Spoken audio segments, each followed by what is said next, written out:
So first of all, I want to thank all of you for being here, and you made this like workshop so much fun for me, and I hope you're also having lots of fun. So I'm gonna take like 15 to 20 minutes of your time, and we're gonna go to posters from here. So yeah, my name is Ceren. I'm an ITAMP fellow, and I do actually different types of physics, and mostly in the atomic side of the things. But today I'm going to talk about cavity-induced topology in graphene, which is hot from the archive. Actually appeared just this morning. Yeah. Okay. Probably I don't need to give like a long introduction here. You guys made all the job for me in the introduction part. But let me just say that I'll be focusing on graphene. So maybe let me highlight some of like important experiments and theory in black, experiment in red, highlighted over the time. So in a flow K engineering setup, we typically have the material and the light shined on it, right? And that periodically driven creates these flow K copies. And that's a pretty mature field right now with lots of experiments, not just on graphene, but also like many other materials, as we heard in this workshop. And then there is this like cousin of this field, flow K field, coming, cavity QED engineering, where we have a cavity instead of a driving. And as you actually heard from the previous talks, where we actually have these enhanced vacuum fluctuations coupled to the electronic matter. So, okay, even though, okay, there are different materials, like as we heard from like Daniela's talk, that one could put into the cavity. Also tomorrow we're gonna hear from Jerome, and we just heard from Junichiro.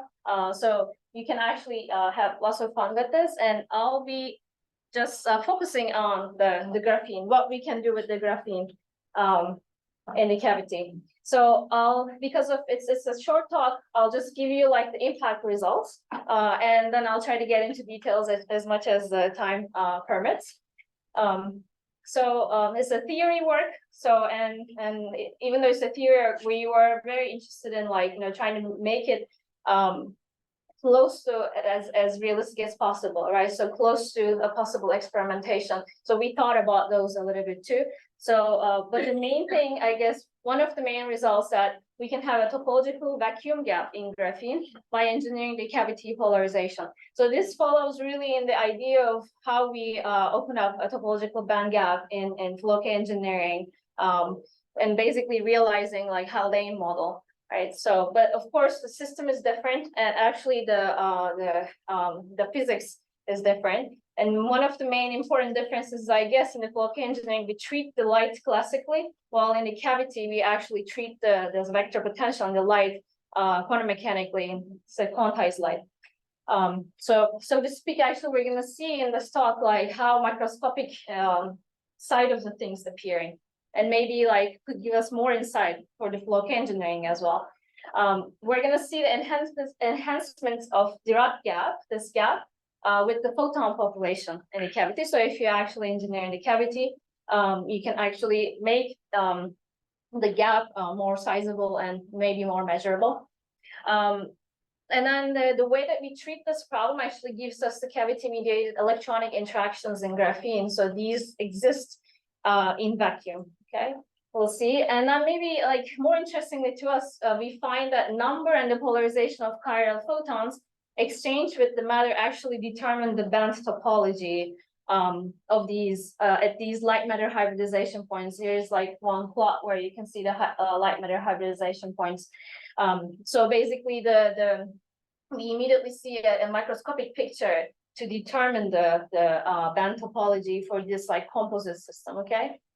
So let me just start very quickly.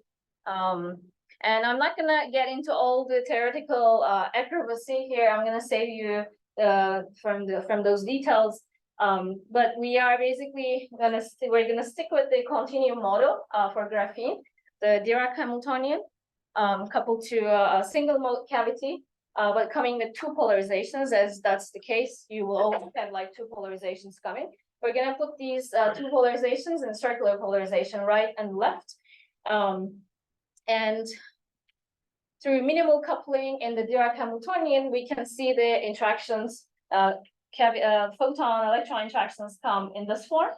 GR and GL here stands for the light matter interaction of the electrons to right and the left circularly polarized photons. So the VF is the Fermi velocity, and also, okay, even though most of the audience here is the condensed matter, let me just remind you that's right. Dirac-Hamiltonian there with the linear dispersion with the electronic operators at the A and B sublattices. Okay, right, and then the cavity part here. So let me also note that we also actually drive a type binding model for this system. That's really needed if you want to talk about the Chern numbers and the connection to Berry curvature, actually. But from there, we were also able to see the effect of diamagnetic term like an A-square term. And we actually use the type binding model to understand the microscopic dependence of these light matter couplings GR and GL, like what kind of parameters that actually depends microscopically. But you can ask me more questions about that. I'm just gonna move on. So, okay, you can probably do many interesting things putting a material into a cavity, but what I'm interested in topological states of matter, and if I want to open up a topological band gap, I need to break time-Rousseau symmetry. So how do you break time-Rousseau symmetry? Long story short, you need to create an imbalance between the coupling of the right and the left circular polarization, polarized photons to the electrons.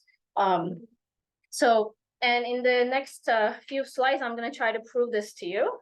The way that we do this, we first want to apply a transformation, Schiffer-Wolff transformation, which integrates out the photons. And in fact, this kind of solution admits a perturbative series, as we found. And in this perturbation theory, the small parameter is 1 over the omega c, the cavity frequency. Okay. Given the fact that the system is already complicated, we're just going to look into the solution in the first order in the perturbation theory. So we find this transformation matrix in the first order. You can see it's 1 over omega r or omega l. And through doing this Schiffer-Wolff transformation, we can find the effective Hamiltonian projected to vacuum. So what you see here basically the Dirac-Hamiltonian part, and on top of it now, the cavity-mediated electronic interactions for right and the left circular polarized. So coming from the right and the left circular polarized photons. So both of these interactions still can be put in the normal ordering, which in the end admits the same type of scattering diagram that you can see here. A nice thing that is like, given the symmetries in the graphene, after writing down this Hamiltonian at the K valley, we can just find the K prime, the Hamiltonian at the K prime valley by just like exchanging the sublattices and taking the K to minus K. Why do I care about that? Because I want to show you how the time-Rousseau symmetry is broken. So basically, after having these like electronic many-body Hamiltonian coming from the cavity-mediated interactions, what we could do, we could apply Hartree-Fock mean field theory. So this is, as you can see, like, we're going to stay in a limit where there's a weak coupling between light and the matter, so that we can actually, or Hartree-Fock mean field theory actually gives us reasonable results. After applying this, we find the such single particle Hamiltonians at the K and the K prime valley. And the form of the gap that you see here that appears actually immediately tells us that to break time-Rousseau symmetry and hence induce a gap here, we need to have the gaps induced by the right and the left circular polarized lights should be different. Okay. So, okay. So, on top of that, we're going to come back there in a second. On top of that, the Hartree-Fock mean field theory through this treatment, we can actually have the gap equation at finite temperature.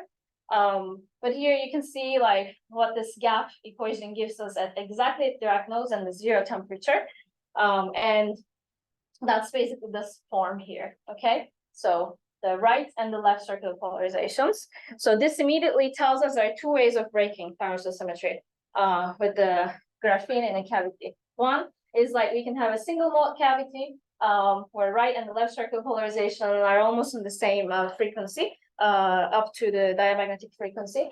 And we have like unequal couplings, light matter couplings. The second way is like if you can actually create a frequency splitting between your right and left circular polarization, that will be also enough. But that naturally also leads to this kind of unequal coupling between the light and matter. Okay, so we are going to think in terms of the first way, because we think that's probably more realizable. And we were basically inspired by this nature materials comment, where the idea is like, you know, one could maybe use a Faraday effect actually to realize this. So basically in this context, what we should be imagining is like coating one of the mirrors with the magneto-optical material, which creates a phase shift between your left and right circular polarization. That phase shift is proportional to the thickness of this material, the magnetic field that you apply, and an intrinsic parameter called Verdet constant. That's really like for larger Verdet constants, that means like better magneto-optical material. So also here actually some interesting experimental results from Kona group, where they were able to show that this phase shift could be really important, could be really huge. And that basically means that the refractive index that's seen by the left and the right circular polarized photons will be different. And in fact, there could be some different absorption effects where one of these polarization will be transmitted and while the other one will be observed. So indeed, actually, this kind of technology eventually can lead to even single polarization cavities, where GL, for example, could be taken 0. But for just being maybe more realistic for now, we're going to think both of the polarizations still exist in the cavity, and we just like have a moderate effect where we can break the thermal symmetry. We model this by using the cavity volume. Okay, so basically taking one of the polarizations here, the left, a larger cavity volume, that's going to give rise to a smaller light matter coupling. Okay. So this we're going to follow with. Okay, so how good was my MFT approximation? So you can see here, this like the markers are my Hartree-Fock MFT approximation. The blue lines behind the solid lines are the numerics coming from the truncated Hilbert space for the photons for the cavity. And you can see, especially around the vacuum gap here, we can capture, and it gives us 0.2 MeV with some experimental parameters where we let me get rid of this, where I fix the cavity frequency to 1 terahertz. Okay, I cannot see my cursor, but anyway, so okay, on top of it, let me just very quickly say, maybe let me just learn how much time do I have? 7 minutes, including questions. Okay, I see. So as you can see, from our treatment, actually, we can immediately see the single polarization limits easily by taking like the GL is equal to 0. And from here, because of the simplicity of this single polarization limit, we can also like go ahead and like take into account the cases where we can populate the cavity and integrate this into the gap equation. So what you see here, basically then two equations coming out from the beam field theory, and in the gap, as we populate the cavity, we're enhancing the Dirac gap. And on top of it, having these like higher photonic excitations renormalizes or Fermi velocity around Dirac gaps as well. This is something that you can also see from numerics. Okay, so this plot is gonna keep coming, so maybe let me quickly explain. This is where what you're seeing here is a single polarization photoelectron bands, what I call them. So the color code here is the photon population of the bands. So basically here, basically it's vacuum, okay? And you can see the excitations here. Okay, and maybe a little bit of like a example of of these equations, you can still see how the gap at the Dirac nodes is increasing as we increase the photon population, and also like a flattening effect around the Dirac nodes. Okay, so very quickly, what is the what is the comparison between single and two polarization models? The long story short, the single polarization limit actually overestimates the Dirac gap, and by half when we take these kind of parameters into account. The markers you see are the again the MFT calculations. I'm gonna skip this, but if you're interested, I can tell you what kind of experimental parameters would affect the gap. But I'm just gonna basically quickly go through like how we can further determine the band topology here. So I already showed you that like there is a band gap there, and that's a topological band gap. Basically, what it introduces is a Berry phase, as a pi Berry phase to the lower band, okay, and then the minus pi to the upper band. So that basically gives us a chart number 1 for the lower band. But on top of it, you can see this kind of so these are like kind of copies, right? And so this basically happens at every Dirac point. You're gonna have pi minus 5, pi minus 5 as well, going like to the top. So even though this is the case, maybe a more interesting thing about like the system is the light matter hybridization points. And the fact that actually these hybridization points brings non-zero Berry phase to the wave function. Okay, so when you look at these plot here, okay, you see like just a cut. Okay, so what you should be imagining like is actually there's a Dirac node, and then there's a radial distance from the Dirac node. What you see here is the magnitude of the Berry curvature when we just take the Dirac model into account, and you can see actually there for like a higher band, this is the 4th band here. So 1, 2, 3, 4. Okay, so the dot here that you see is actually coming from like a emitter like gap opening, while like all the circular structures around is they're actually coming from these light matter hybridization points, and they each introduce a non-zero Berry phase to this band. Okay, and we can also see exactly the same structure from the type binding calculation, which is the way to actually do these calculations. But the nice thing about the model is that the Dirac model itself can capture this physics as well. So let me very quickly tell you, like if we focus on a certain light matter hybridization point here, let's say the 1 photon exchange. So what you see here, the band starts with like 1 photon population, and it goes to 2 photon population after this hybridization. This basically happens with a photon exchange process with the matter, and that brings like a minus 2 pi Berry phase to the wave function of this band. And the amount of Berry phase increases linearly with the number of photons exchanged.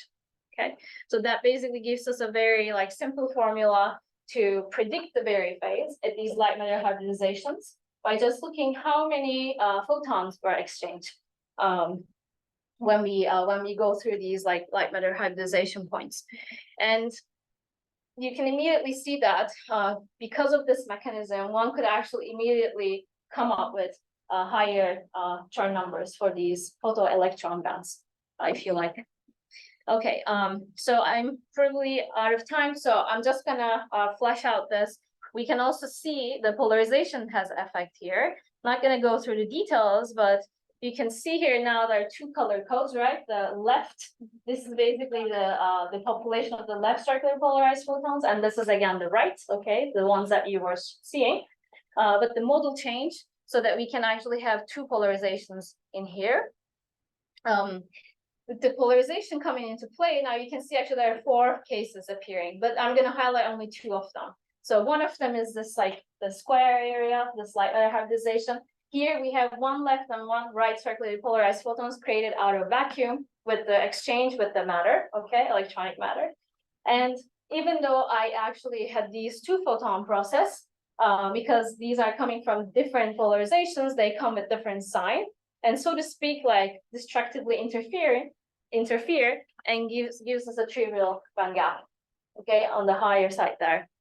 But on top of it, there could be also a situation where I created one left circular polarized photon while I annihilate one right, and that will actually, so to speak, constructively interfere, giving you a topological band gap here. Okay, so through this again, you can see one can actually have very high like Chern numbers for these higher bands. And here's the formula, like very simple formula that can actually give you the what Berry phase that you're gonna acquire through this process.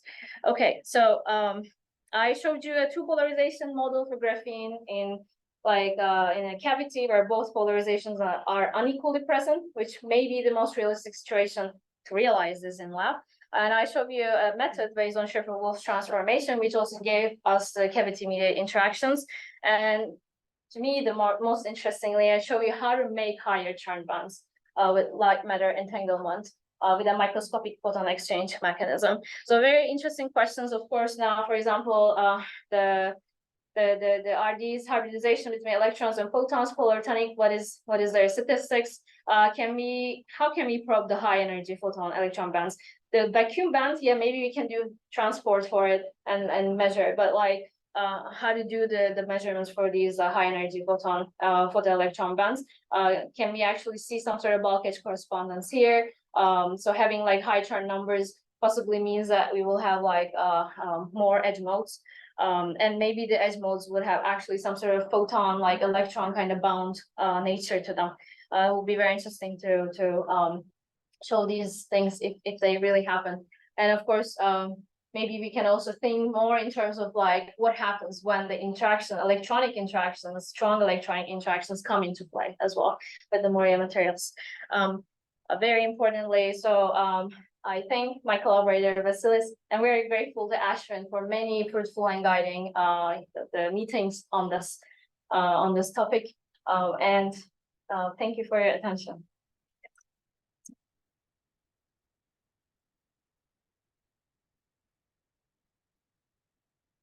Yes. Very nice talk. Thank you. I wanted to ask about the Schiffer-Wolff, Yes, which is a perturbative approach. exactly. 1 over omega. Mm-hmm. Which of course that would be, great around the Fermi energy. But then you talk about this exchange crossings. Yes. Where the energy of the electron then becomes, of the order of that frequency is the problem there with the Schiffer-Wolff. Schiffer-Wolff is only applicable around the Dirac nodes, first of all. And you can see these hybridizations are actually, especially if you go to single polarization, these hybridizations are away from the Dirac nodes. So the Schiffer-Wolff really works to like integrate out the photonic part. You just end up having electronic interactions with the electrons. So for like a microscopic theory for these light matter hybridizations, I think that's pretty much open. We're still trying to understand whether we can write down a theory for that. Very nice talk. I have good news for you, actually. We have chiral cavities in the lab with TMDs. Oh. Second one was related to one of the outputs that you were saying, that you ignore electron interaction. Yes. And if you just do R3 part, what you expected in spontaneous break the magnetic. So you're imagining, in case I am considering the interactions in the graphene already present, they're from the Coulomb interaction? Yeah, I'm not sure exactly. For example, if you have bands, and you can spontaneously break the time versus symmetry, because it's just part and part as you won't have a value. But if you put the interaction, I wonder, now, there is a work by Mark Rodner and Justin Sun Okay. a few years ago. Mhm. They were driving the system, but the system would spontaneously break time intervals. Pumping the system with linear light, but then the system would prepare signal. Linearly polarized light. That, and the treatment was completely. Mhm. Yeah. I'll think about this. Yeah. Okay. Thank you. Yeah. Uh, Yeah. Oh, okay,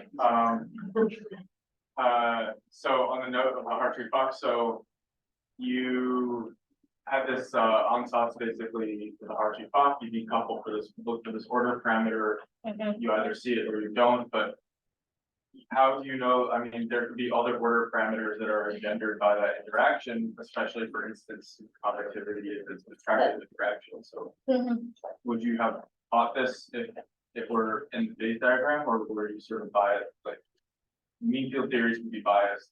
That's a very good point. Yes, it could be indeed. So when we do this Hartree Fock, we consider all possible channels coming from the weak rotations, weak contractions, I'm sorry. And the superconducting channel is coming as 0.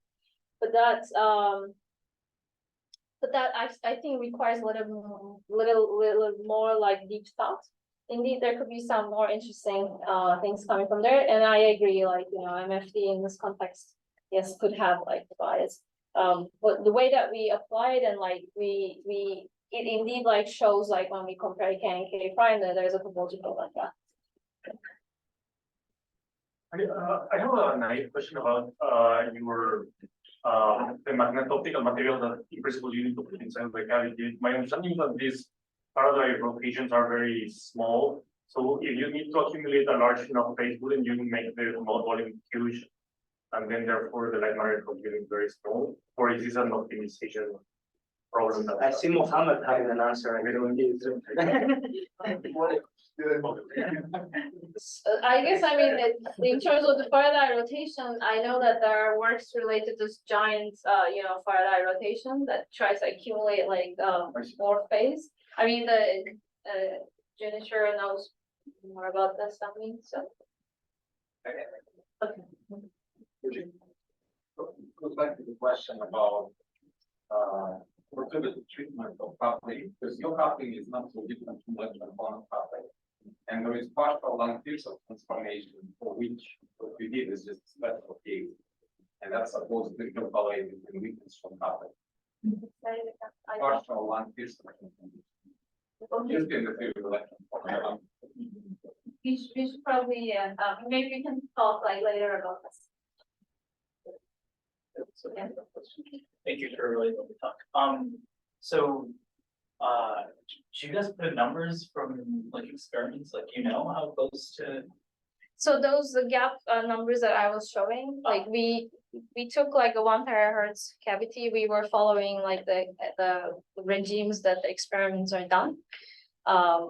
In terms of the cavity volume, for this like again, it's an experimentally relevant regime. So the one that we take, for example, the chi parameter there, we take, for example, it's like 5 multiplied by 10 to the minus 4, and that this, in this volume equations that comes from, again, one of the papers by Ceren Dag. So, and I think that this number seems to be actually bigger than the numbers that they can achieve. So. But you don't rely on any collective enhancement here. So. Like we have in terms of the graphene part, we have a non-interacting problem. So it's, I mean, single particle problem basically, right? So This coupling is the single particle coupling, so there is no collective enhancement here. This is your question.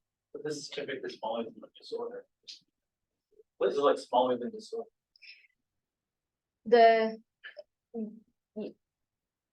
Okay, so we also do the tight binding calculations, right? And some microscopic parameters actually come from there. So as we were chatting at some point together, and like there is actually the effective mass of the graphene coming and affecting actually. the- That's certain. Yeah. So it's actually there, it's pretty light electrons, so that helps with the coupling. I mean, that, yes, but that only removed one factor E squared. Okay, we should probably do that. Let's keep up the discussion. So there's no more questions. Let's thank Ceren.